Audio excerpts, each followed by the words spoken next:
এই চট্টগ্রাম আদালত পাড়ায় যারা যদি কেউ সাহস করে এই চিন্ময় দাসের পক্ষে এবং চিন্ময় দাসের দোষরের পক্ষে কেউ যদি ওকালতি করতে চায় কিংবা ওকালতনামা দাখিল করে সাথে সাথে এই কোর্ট বিল্ডিং এর তাকে গণপিটা দিতে হবে।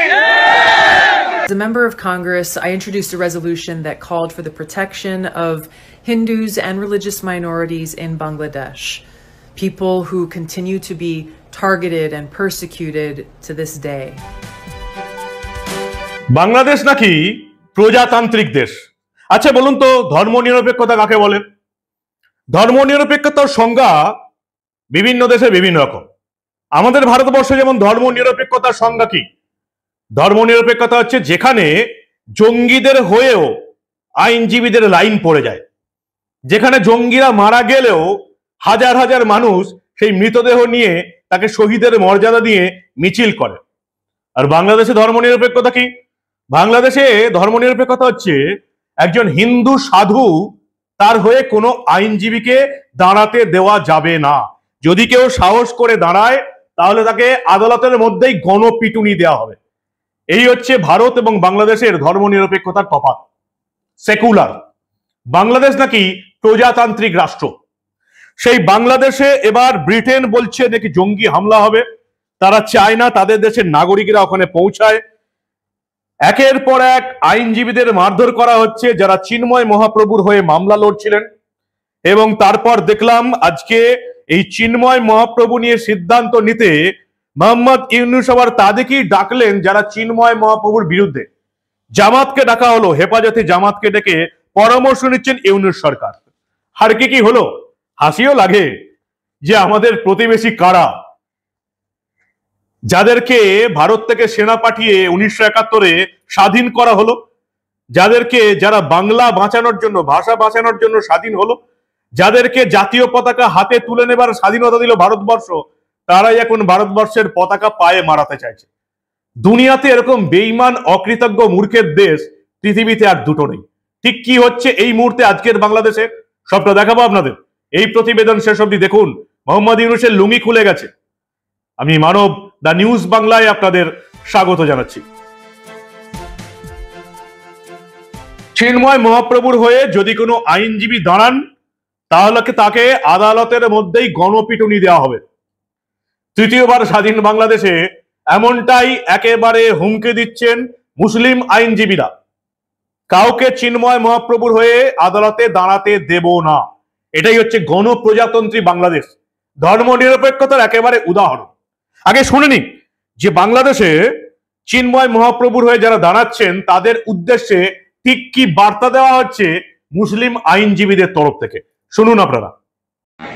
ইসকনের এই জঙ্গি সংগঠনের নেতা এই চিন্ময় দাসকে যতদিন পর্যন্ত আলিফ হত্যা মামলায় আসামি করা হবে না, আইনজীবীদের আন্দোলন ততদিন পর্যন্ত। আমরা স্পষ্ট করে বলতে চাই, এই চট্টগ্রাম আদালত পাড়ায় যারা যদি কেউ সাহস করে এই চিন্ময় দাসের পক্ষে এবং চিন্ময় দাসের দোষরের পক্ষে কেউ যদি ওকালতি করতে চায় কিংবা ওকালতনামা দাখিল করে সাথে সাথে এই কোর্ট বিল্ডিং এর তাকে গণপিটা দিতে হবে। এই হচ্ছে নোবেল জয়ী রাষ্ট্র। আমেরিকার দয়ায় নোবেল পেলে, ওই যে আমি আপনাদের বললাম না, আমেরিকার দয়ায় নোবেল পেলে সেই পুরস্কার দেশের কিচ্ছু কাজে লাগে না। সেই পুরস্কার প্রাপকের টাইটেল ইউনূসই হোক আর সেনই হোক, দেশের কোনো কাজে লাগে না। পরিষ্কার হুমকি, যারা চিন্ময় মহাপ্রভুর হয়ে আদালতে দাঁড়াবে সেই আইনজীবীদের গণপিটুনি দেওয়া হবে। আদালত চত্বরে আইন রক্ষার দায়িত্ব যাদের, সেই আইনজীবীরা হুমকি দিচ্ছেন। মানে এর চেয়ে বড় লজ্জার ঘটনা মনে হয় এই মূর্খের দেশে আগে কোনোদিন ঘটেনি। দুজনকে ইতিমধ্যেই পিটিয়ে দেওয়া হয়েছে। তার মধ্যে একজন মৃত্যুর সঙ্গে লড়াই করছেন, তার নাম হচ্ছেন রমেন রায়। তিনি চিন্ময় মহাপ্রভুর হয়ে মামলা লড়েছিলেন প্রথম দিন, তাকে গ্রেপ্তারের পরের দিন। এবং যে 51 জন আইনজীবী আদালতে হাজির হয়েছিলেন তাদের সহ 70 জন হিন্দু আইনজীবীর বিরুদ্ধে মামলা দেওয়া হয়েছে। আইনজীবীরা আইনজীবীদের বিরুদ্ধে মামলা দিচ্ছেন, মুসলিম আইনজীবীরা হিন্দু আইনজীবীদের বিরুদ্ধে মামলা দিচ্ছেন। কোন দেশের কথা বলছি আপনারা ভাবুন একবার। আমাদের দেশে আপনারা যান, যে পার্টি করুক না কেন, আইনজীবীদের মধ্যে একটা একতা আছে। বাংলাদেশে যান, হিন্দু আইনজীবীদের বিরুদ্ধে বেছে বেছে মামলা দিচ্ছে মুসলিম আইনজীবীরা। কেন? কারণ তারা চিন্ময় মহাপ্রভুর সঙ্গে ছিল। যে 51 জন আইনজীবী চিন্ময় দাসের হয়ে লড়েছিলেন, তারা ছাড়াও প্রায় 70 জন আইনজীবীর বিরুদ্ধে মিথ্যা মামলা দেওয়া হয়েছে। এবং এই যে বললাম, চিন্ময় মহাপ্রভুর আইনজীবী রমেন রায়ের উপর আক্রমণ চালানো হয়েছে। তিনি এই মুহূর্তে হাসপাতালের আইসিইউতে ভর্তি, মৃত্যুর সঙ্গে লড়াই করছেন। আরেক আইনজীবী রিগন আচার্য, তার অফিসে হামলা চালানো হয়েছে, পুরো অফিস ভেঙে তছনছ করে দিয়েছে, তার মাথায় এমন মারা হয়েছে, বেচারি এখন হাসপাতালে ভর্তি, মৃত্যুর সঙ্গে লড়াই করছে। কারা মারধর করছে? হিন্দু আইনজীবীদের মারধর করছে মুসলিম আইনজীবীরা। আমাদের রাজ্যে সেকুলারদের আর সন্ধান পাওয়া যাচ্ছে না, কারণ তারা এসে জিজ্ঞাসাও করছে না যে আইনজীবী তো আইনজীবী হয়, তাদের আবার কোনো জাত ধর্ম হয় নাকি? হিন্দু আইনজীবী, মুসলিম আইনজীবী, কি বলছেন আপনারা? আমাদের রাজ্যের সেকুলাররা এমন ঘুমিয়ে গেছে, এমন পালিয়ে গেছে, একবারও এসে সেই সমালোচনাও করছে না যে আপনি কেন বলছেন হিন্দু আইনজীবী, মুসলিম আইনজীবী। কারণ আমি বলছি মানেই এটা ঘটছে বাংলাদেশে। আমেরিকা এবং ব্রিটেনের তরফ থেকে তাদের সংসদে আলোচনা উঠে গেছে।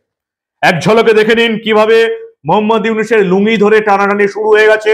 প্রথমে দেখুন ব্রিটেনের সংসদে, এবং তারপর ডোনাল্ড ট্রাম্পের তরফ থেকে তুলসী গ্যাবার্ড কি বার্তা দিয়েছেন, পরপর ছোট্ট করে দেখুন। The International Society of Krishna Consciousness, who run Bhaktivedanta Manor in Elstree, the largest Hindu temple in this country, in Bangladesh, their spiritual leader is under arrest.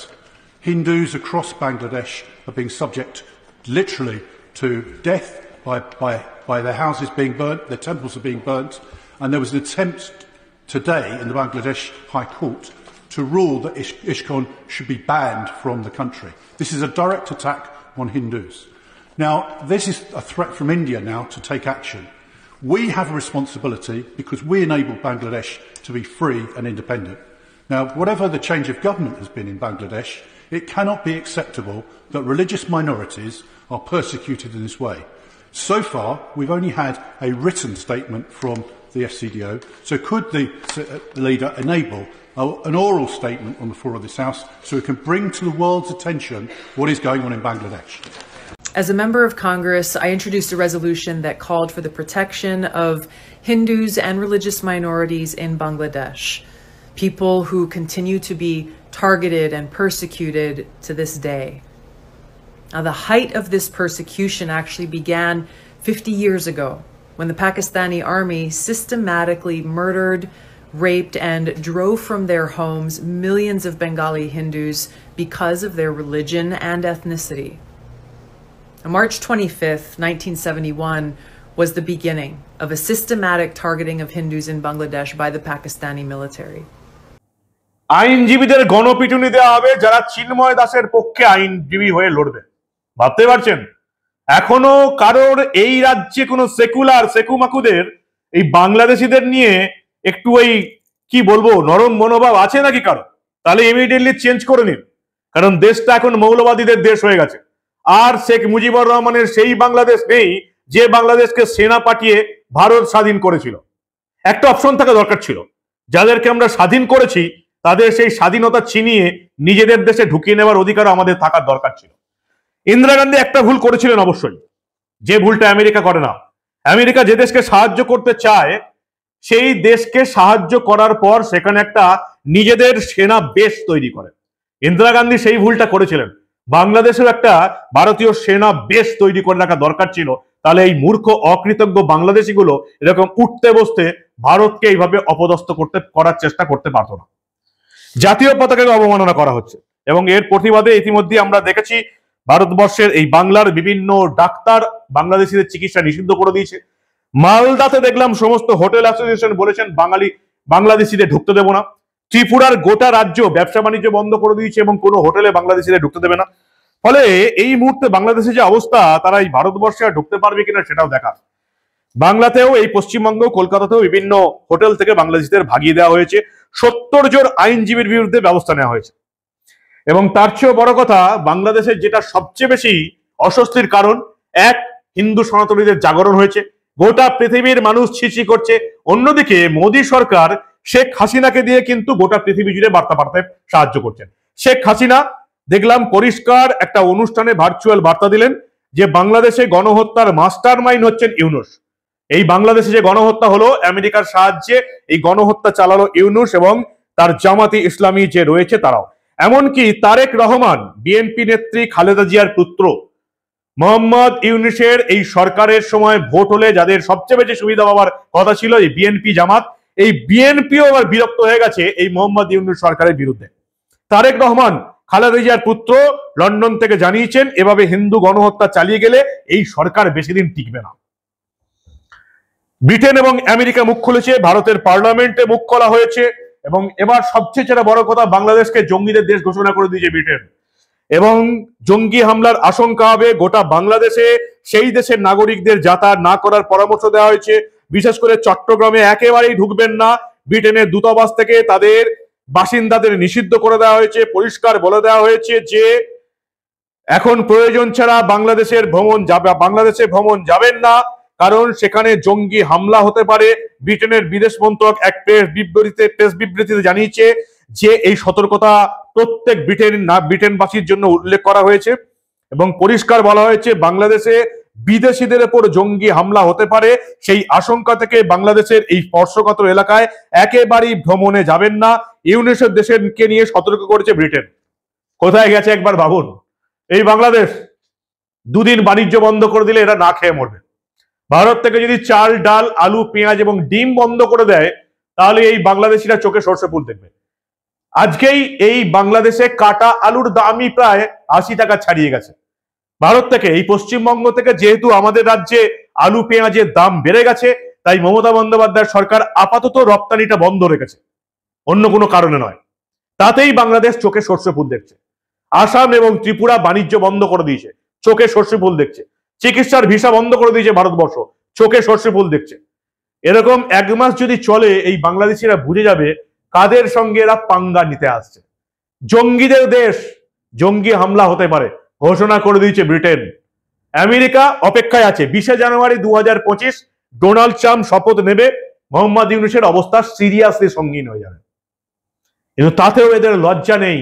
এদের আইনজীবীরা আদালতে দাঁড়িয়ে হুমকি দিচ্ছে চিন্ময় মহাপ্রভুর হয়ে কোনো আইনজীবীকে দাঁড়াতে দেবো না, যারা দাঁড়াবে তাদেরকে গণপিটুনি দেওয়া হবে। 2 জন আইনজীবীকে পিটিয়ে হাসপাতালে ভর্তি করে দিয়েছে।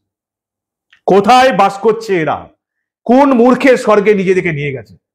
77 বছর স্বাধীন হচ্ছে একটা দেশ চাঁদের দক্ষিণ মেরুতে পা রেখেছে, আর বাকি দুটো দেশ পাকিস্তান এবং বাংলাদেশ সেই যে মৌলবাদীদের হয়ে লড়াইটা চালিয়ে যাচ্ছে, ভারত বিরোধিতা চালিয়ে যাচ্ছে, সেখানেই পড়ে আছে।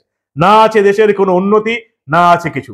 71 সালে স্বাধীনতা হওয়ার পর এত বছর পর আবার তারা নিজেদেরকে পূর্ব পাকিস্তানে নিয়ে যাচ্ছে। নিরক্ষরতার অন্ধকারে তলিয়ে যাচ্ছে এই বাংলাদেশ। কি প্রতিবেশী নিয়ে আমরা বাস করি সেটা আবার ভাবার সময় এসছে।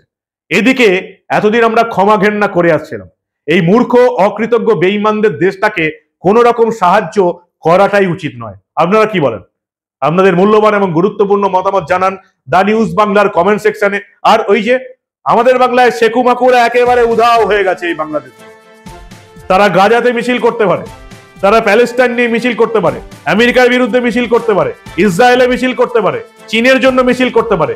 বাংলাদেশ এলেই এই সেকুলাররা যে কোথায় গায়েব হয়ে যায় সন্ধান চাই বলে এবার বিজ্ঞাপন দিতে হবে। কি বলেন আপনারা? আপনাদের মূল্যবান এবং গুরুত্বপূর্ণ মতামত জানান দা নিউজ বাংলার কমেন্ট সেকশনে। আর দেখতে থাকুন দা নিউজ বাংলা। আমরা ভারত এবং বাংলাদেশের এই ধরনের কোনো ঘটনা চেপে রাখতে দেব না।